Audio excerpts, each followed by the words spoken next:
News, news, news. We're bombarded with it, whether it's in the newspapers, on the radio, on TV or online. And so much of the news we're hearing is sad news. And it's always really great when we hear some good news.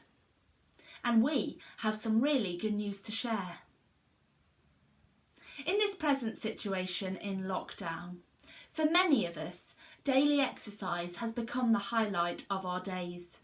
Being able to get outside, get some fresh air, see the trees, hear the birds and enjoy the sun. I wonder if that walking that many of us are doing helps us to relate to the two journeys taken by two of Jesus' friends on that first Easter Sunday. The journeys were the same distance along the same path, but they were very different. The first journey was from Jerusalem to Emmaus. The two friends talked as they walked. They talked about the events that had happened that week, that had led to Jesus' death, and also about how the women had reported that morning that they'd found the tomb empty and that they'd seen Jesus alive. I wonder what they were feeling when they made that walk. I picture them wearing big, clumpy, heavy boots, walking slowly, feeling sad and confused, absorbed in their own thoughts and feelings, not really noticing the trees or the birds or anything much around them at all. And then Jesus joined them. They didn't recognise him either. And Jesus walked with them. He talked with them. He tried to help them to understand some of what had happened and why it had happened. But it wasn't until they were sharing a meal together a little bit later that the two friends finally recognised Jesus. And that is when their second journey started. It was the same as the first, as I said earlier, but this way, the other way round. They went from Emmaus to Jerusalem. But this time, I imagine they took off their clumpy boots and they put on their running shoes. They wanted to get back as fast as they could. It was late in the evening. It would have made sense to wait till the next day. But they were in too much of a rush. This time, I don't think they'll have noticed the countryside around them, not the trees, nor anything.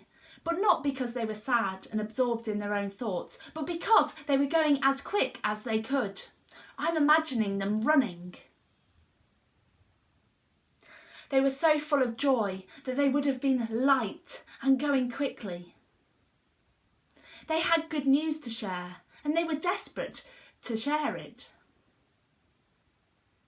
When something exciting happens to us or someone we know, we really want to tell other people about it. Can you remember the last time you had some exciting news to share? What did you do? How did you feel? Did you phone up a friend? Did you run and tell somebody in your family? Did you send a text or a message to tell other people? Well, we have some good news to share. The good news that Jesus is alive and the hope that that brings to each of us. Now, we don't know if that made it into the newspapers of the day, but we do know that we can share it now. And that's what Jesus wants us to do. Are you as desperate and eager to share it as those two friends were? Do you put on your running shoes each day so that you can go as quickly to share that news as they did? Who could you tell today? I bet you can think of somebody. Now, our activity for today is something that can help us do this. I thought we could make giant good news feet. looking a little bit like this one here. So what you need to do is you need to cut out a very, very big foot shape out of card. If you haven't got card, you could use paper. So you might want to find out who's got the biggest feet in your family and draw around them. Or you could find a template online or just cut one out freehand. When you've got your foot shape, what you need is a newspaper or something with lots of words on that looks similar, and cut out a piece and stick it onto your foot.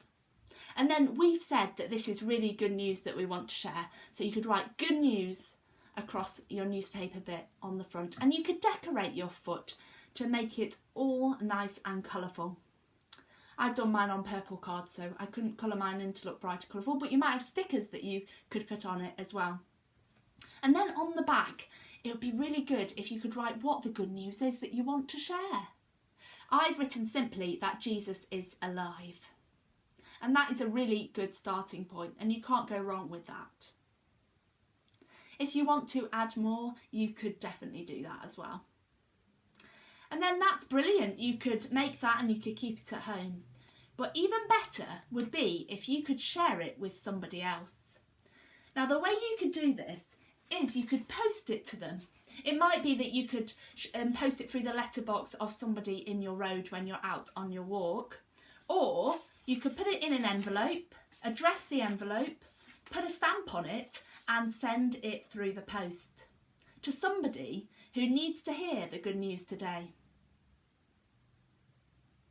Do you think you could do that? I bet you could. It would be great if loads of people heard the good news from today. In Isaiah 52 verse 7, which is in the Old Testament of the Bible, Isaiah is one of the prophets, it says, "How beautiful on the mountains are the feet of the messenger who brings good news, the good news of peace and salvation, the news that God reigns." Let's all have beautiful feet, sharing the good news that we have all heard.